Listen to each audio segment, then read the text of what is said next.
Good morning children. मैं आपकी हिंदी की अध्यापिका ऑनलाइन टीचिंग क्लास 2020-21 में आप सभी का स्वागत करती हूँ।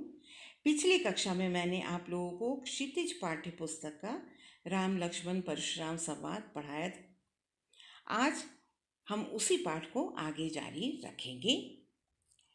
कहेहु लखन मुनि सीलु तुम्हारा, को नहीं जान विदित संसारा। माता पिता ही उरीन भय लीके, गुर रिनु रहा सोच बड़ जी के। यहाँ सीलु का अर्थ है शील स्वभाव, विदित का अर्थ है जानता है, उरीन का अर्थ है ऋण से मुक्त, भय का अर्थ है हो गए, नीके का अर्थ है अच्छी तरह, गुर ऋणु का अर्थ है गुरु के ऋण, सोचु का अर्थ है चिंता, जी का अर्थ है मन।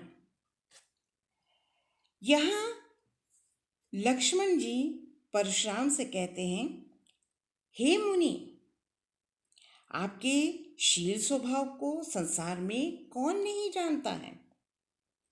आप अपने माता पिता के ऋण से अच्छी तरह मुक्त हो गए। अब गुरु ऋण शेष बचा है, जिसके लिए आप चिंतित हो रहे हैं।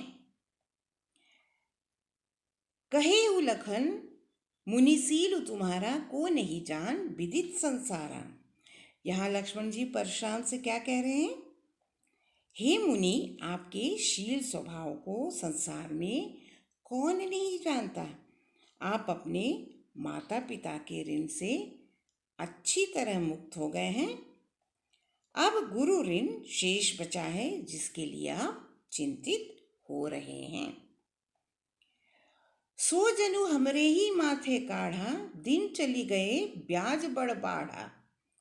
अब आनी है व्यवहरिया बोली, तुरंत देव में थैली खोली। हमरे ही का अर्थ है हमारे, काढ़ा का अर्थ है निकालना, ब्याज का अर्थ है सूद, बाढ़ा का अर्थ है बढ़ गया, आने का अर्थ है ले जाओ, ले आओ, व्यवहारिया का अर्थ है हिसाब किताब करने वाला, तुरंत का अर्थ है तुरंत। इन पंक्तियों में लक्ष्मण जी परशुराम से आगे कहते हैं, सो जनु हमरे ही माथे काढ़ा, दिन चली गए ब्याज बड़ बाढ़ा। क्या कह रहे हैं लक्ष्मण जी परशुराम से? शायद यह ऋण हमारे ही माथे पर था, बहुत दिन बीत गए, इस पर ब्याज भी बहुत चढ़ गया होगा। अब आनिए व्यवहारिया बोली, तुरंत देव में थैली खोली। यहाँ लक्ष्मण जी कहते हैं,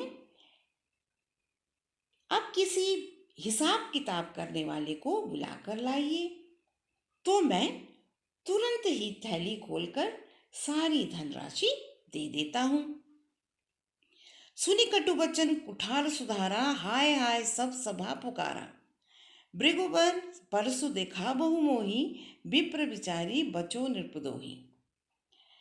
यहाँ पर सुधारा का अर्थ है संभाल लिया, भृगुवर का अर्थ है भृगुवंश में श्रेष्ठ अर्थात परशुराम, विप्र का अर्थ है ब्राह्मण। लक्ष्मण के कटु वचन सुनकर जब परशुराम ने अपने फरसे को सुधारा, तो सारी राजसभा हाय हाय करके पुकारने लगी। क्यों पुकारने लगी? क्योंकि सारी राजसभा को ऐसा लग रहा था मानो अभी परशुराम जी लक्ष्मण जी का वध कर देंगे। यह देखकर लक्ष्मण बोले, भृगुभर बरसु देखा बहु मोही, विप्र विचारी बचो नृपदोही। क्या कह रहे हैं यहाँ पर लक्ष्मण जी?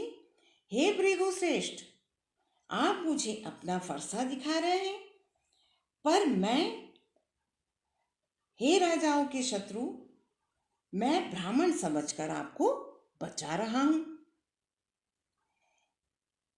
मिले न कबहू सुभट रन गाढ़े, द्विज देवता घर ही के बाढ़े। अनुचित कही सब लोग पुकारे, रघुपति सह नहीं लखन नेवाले। सुभट का अर्थ है वीर योद्धा। द्विज देवता का अर्थ है ब्राह्मणों के देवता। रण का अर्थ है युद्ध भूमि।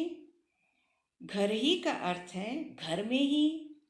सयनही का अर्थ है आंख के संकेत से, इशारे से। नेवारे का अर्थ है मना कर दिया। यहां पर लक्ष्मण जी परशुराम से आगे कहते हैं, मिले न कबहू सुभट रन गाढ़े, द्विज देवता गरही के बाढ़े। लक्ष्मण आगे क्या कहते हैं परशुराम से, मुझे लगता है आपको युद्ध के मैदान में कोई वीर योद्धा नहीं मिला है। द्विज देवता घर ही के बाढ़े, हे ब्राह्मण देवता, आप घर में ही अपनी वीरता के कारण फूले फले फिर रहे हो। ऐसा कौन कह रहा है? लक्ष्मण जी परशुराम से कह रहे हैं। अनुचित कही सब लोग पुकारे, रघुपति सय नहीं लखनऊ नेवारे।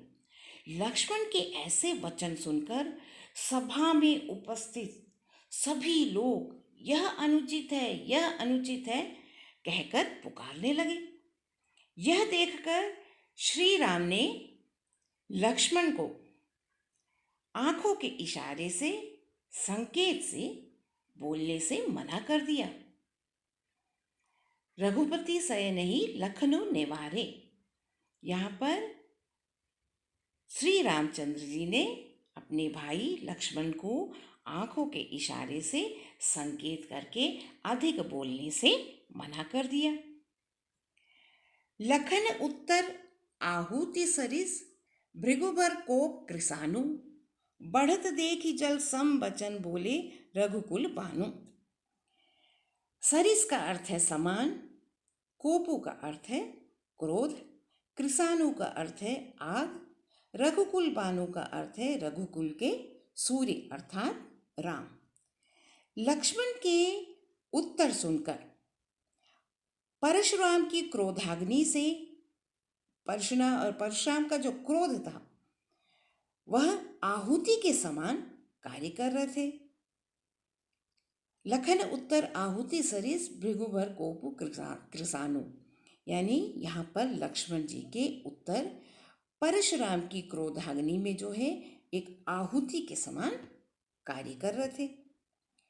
इस क्रोधाग्नि को यानी क्रोध की अग्नि को बढ़ते देखकर रघुवंशी सूर्य अर्थात राम लक्ष्मण के वचनों के विपरीत जल के समान, एक शीतल जल के समान शांत करने वाले वचनों का प्रयोग करते हुए परशुराम जी से लक्ष्मण को क्षमा करने की विनती करने लगे। बढ़त देखी जल सम बचन बोले, रघुकुल बानु। यहाँ पर श्री रामचंद्र जी लक्ष्मण के कठोर वचन सुनकर उसके ठीक विपरीत एक शीतल जल के समान शांत करने वाले वचनों का प्रयोग करते हुए परशुराम जी से लक्ष्मण को क्षमा कर देने की विनती करने लगे। अब इस पाठ के प्रश्नोत्तर मैं अगली कक्षा में आप लोगों को दूंगी।